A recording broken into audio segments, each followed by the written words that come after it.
বন্ধুরা দেখুন আমার এই দুটো গ্রো ব্যাগের মধ্যে কত সুন্দর এই চারাগুলো বেরিয়ে গেছে। এটা কিসের চারা বলুন তো বন্ধুরা? এটা হচ্ছে পালং শাক আছে, লাল শাক আছে, আর এইখানে আছে বন্ধুরা দেখুন এটা হচ্ছে ধনেপাতা।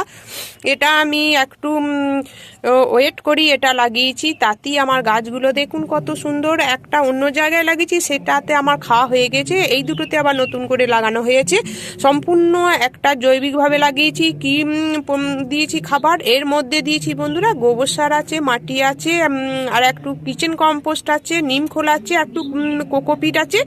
এই দিয়ে এই বীজগুলোকে একটু জলে ভিজিয়ে বীজটাকে তারপর দিন এই বীজটাকে ছিটিয়ে দিয়েছি, তাতেই দেখুন রেজাল্ট দেখুন কত সুন্দরভাবে বেরিয়েছে। আপনাদেরও নিশ্চয়ই এইরকম শাক লাগিয়েছেন এবং তুলে খাচ্ছেনও। একটা রাসায়নিক মুক্ত একটা খাবার, বিষ মুক্ত যাকে বলে, এইরকম হেলদি খাবার আপনারা এরকম শাক সবজি